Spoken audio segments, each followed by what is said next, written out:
They called her poor girl and ignored her song. Then a stranger stood, gave her a stage, and showed the world her music's undeniable truth. I knew something was wrong the second the room went quiet. My daughter had just finished playing the piano, her small hands still trembling above the keys. The final note had barely faded when I realized what was missing: no applause, no polite nods, just silence. And then I heard it, just loud enough to cut through the quiet. A woman somewhere behind me whispered, "That's the poor girl. The one with the single mom." I felt my chest tighten. My ears rang. I couldn't even turn around. I just sat there, frozen, my hands gripping the edge of the seat like it could keep me from falling apart. My daughter's name is Ava, she's 9 years old, and last night she played her heart out at her school's annual talent show. She wrote her own song, practiced it for weeks, poured every ounce of herself into it. I watched her stay up late after homework, headphones in, tapping out melodies on a tiny keyboard we bought from a yard sale. She believed in that song. But when she played it on stage in front of her classmates, the judges, and a crowd full of parents, they didn't clap, not even a few scattered claps out of pity, nothing. I looked at her from my seat in the middle row. She bowed like I taught her, then glanced up, searching for some kind of reaction. Her eyes met mine, and for a moment, I thought I saw her swallow it down, the disappointment, the confusion, the shame. I was trying so hard not to cry. And then, just when I thought I would have to stand up, grab her hand, and walk her out of that auditorium like we were escaping a fire, something happened. A man stood up. He was sitting in the very back row, alone, tall, older, dressed in a quiet gray suit. He didn't smile. He didn't say anything. He just started walking down the aisle toward the stage. I remember the way the room shifted, the sound of whispers rising, the judges looking at each other, unsure what was going on, and I remember holding my breath because something about the way he moved made me stop thinking about running. Something told me this wasn't the end of the story. It was the beginning. My name is Emma Carter, I'm 33 years old, and I've been raising my daughter, Ava, on my own since she was 2. We live in a quiet little town in southern Indiana, the kind of place where everyone waves but also notices what kind of car you drive and whether your kid's backpack is new or secondhand. People smile at you in the grocery store, then ask someone else why you're still single. I've lived here my whole life, and most days I blend in. But moments like the school talent show remind me I don't really belong, not the way they do. I work 2 jobs. During the day, I'm a janitor at the local middle school. At night, I clock in at a 24-hour diner just off the highway, serving truckers and teenagers looking for fries at 2 a.m. It's not glamorous, but it's honest. It pays the bills, and most importantly, it lets me take care of Ava. Ava is everything to me.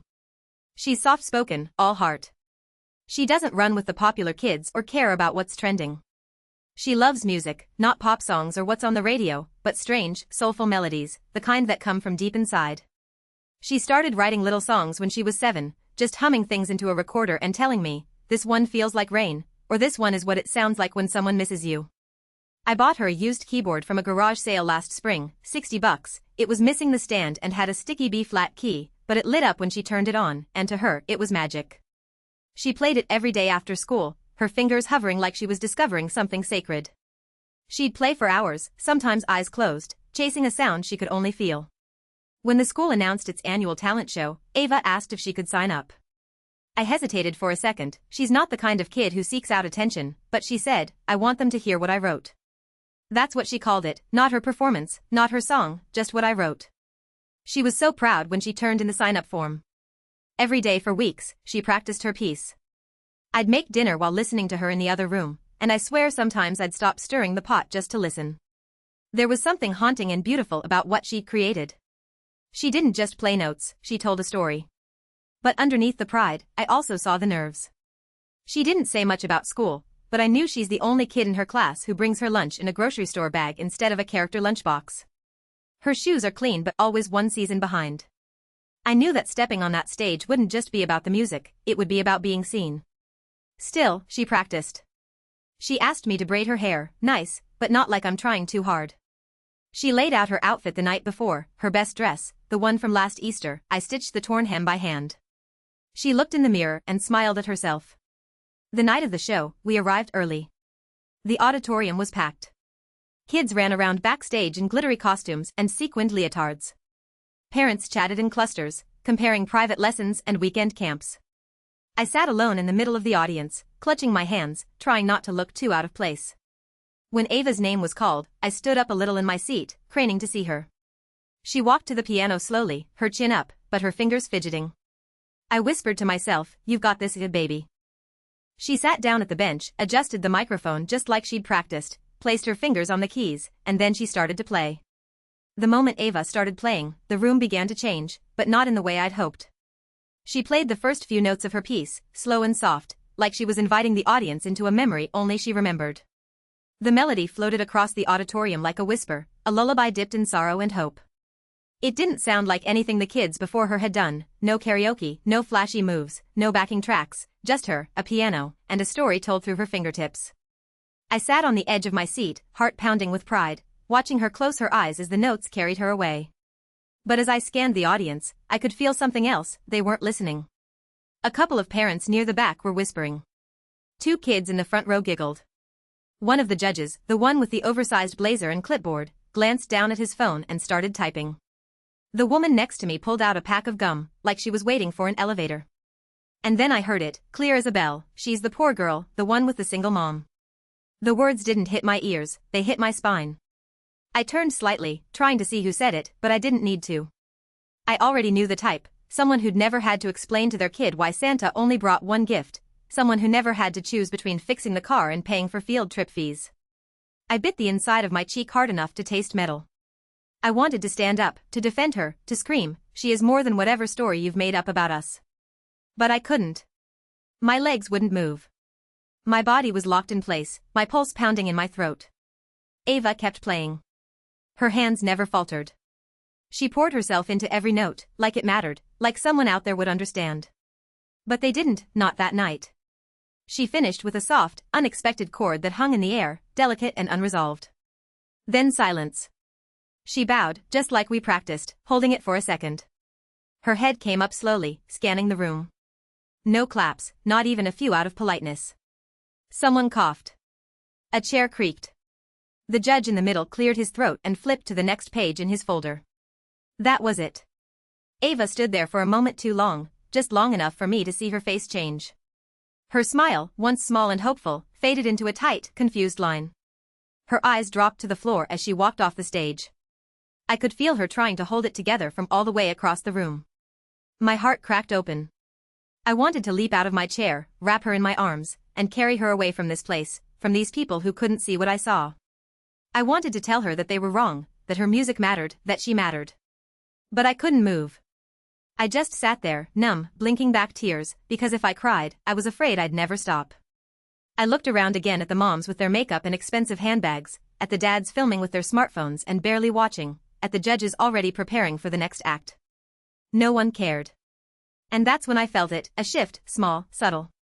From the very back row, a man stood up. He didn't look like the rest of them. His suit was simple. He wasn't holding a phone.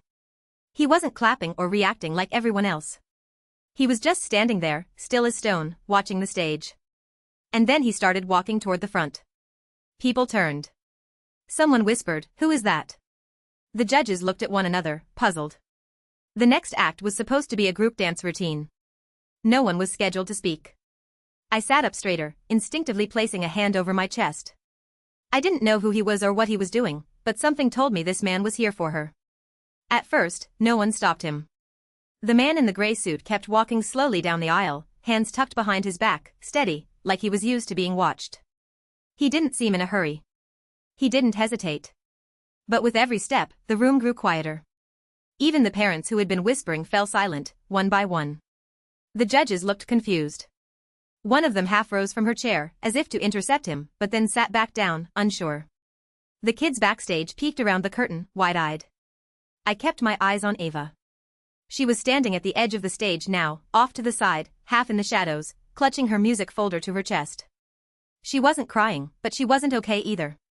Her mouth was tight, and her shoulders were curled inward, like she was trying to fold herself into a smaller shape. The man reached the front of the room and turned to face the judges. "Excuse me," he said, his voice calm but firm. "Would it be all right if I borrowed the microphone for a moment?" That was all he said, nothing dramatic, no big speech, just a simple, respectful request. The room was frozen. One of the judges, a young man in a maroon blazer, glanced at the others, then gave a barely perceptible nod. A student volunteer handed the man the mic without saying a word. He walked slowly to center stage, turned to face the crowd, and lifted the microphone. "My name is Dr. Samuel Bennett," he said. "And I wasn't supposed to be here tonight. My flight home got cancelled, so I came to watch my granddaughter perform. But then I heard something that stopped me cold." He paused. The room leaned in. "I've spent my life teaching piano at Juilliard. I've trained concert pianists, film composers, symphony soloists, and in all those years, very few pieces have grabbed me the way that little girl's music did just now." The silence shifted. It was no longer awkward or empty, it was reverent. He glanced toward the side of the stage, eyes kind. "Ava," he said. "May I ask, did you write that piece yourself?" She nodded slowly, unsure whether to smile or run. He turned back to the audience. "Ladies and gentlemen, that was an original composition. That was a voice. That was art." A few gasps. One parent near me actually whispered, "Juilliard," like it was a word she'd only ever seen in movies. Dr. Bennett continued, "I'd like to ask a favor. With your permission, Ava, would you be willing to play your piece again? This time, may I accompany you?" I felt my breath catch. Ava looked over at me, just a flick of her eyes. I gave her the smallest nod I could manage without breaking into tears. She walked slowly back onto the stage, her footsteps barely making a sound. Dr. Bennett stepped aside and let her sit first, then he sat beside her, not taking over the bench, just sharing it. His hands hovered above the keys, waiting for her lead. And then she began to play. This time, the notes didn't sound small. With Dr. Bennett's quiet chords layered beneath hers, it was like her melody found a voice that had been waiting to echo it. He didn't overpower her, he followed her, supported her, lifted her music like a second set of wings. You could feel the shift in the room. The laughter stopped. The parents leaned forward. The judges put down their pens. No one looked away. When they reached the final note, there was a beat of perfect stillness. And then the entire auditorium stood. Applause erupted like a wave, shouts, whistles, hands clapping raw. People who hadn't noticed her before were now on their feet, clapping like she'd just won a national award. Phones were out, recording. I saw one judge wipe her eyes. I stood too, clapping so hard it hurt. And Ava, she turned to Dr. Bennett and gave him the smallest, most sincere smile I've ever seen. In that moment, she wasn't the poor girl anymore. She was a musician. She was seen. And I knew everything had just changed. When the applause finally began to fade, Ava just sat there, still at the piano, her hands resting gently in her lap. Her eyes were wide, not in fear anymore, but in something closer to wonder. She looked around the auditorium, like she was seeing it for the first time. Dr. Bennett leaned toward her and said something we couldn't hear. She nodded once, then slowly stood, bowing again. But this time, the gesture wasn't timid, it was proud, intentional. She looked up with her chin high, and the room gave her everything it hadn't the first time. As they walked off stage together, people turned to each other, asking who she was. Parents who had ignored us in the school pickup line were now craning their necks to get a better look at her. Kids whispered in awe. Even one of the judges followed her backstage with a clipboard, smiling like they'd just discovered a hidden treasure. I stood in the crowd, still clapping, heart pounding, eyes full. I didn't care what anyone thought of me in that moment. All I saw was my daughter being seen, not for what we didn't have, but for who she was. When she came down from the stage, she ran straight into my arms. "I did it," she whispered into my chest. I couldn't speak. I just held her tighter. Dr. Bennett came over a moment later, smiling. He held out his hand to me, but before I could shake it, he said, "Your daughter has an extraordinary gift, one I don't see often." That was more than just talent, that was truth. I finally found my voice. "Thank you. Thank you for seeing her, for giving her that moment." He nodded. "It wasn't mine to give. She created it. All I did was make sure no one missed it." Then he reached into his coat pocket and handed me a card, embossed with his name and a New York address. "If you're open to it," he said, "I'd like to connect her with someone at a youth arts foundation I work with. They offer weekend intensives and private mentorship for gifted young composers. She won't have to audition, I already heard what I needed to." I was stunned. I looked down at the card, then back at him.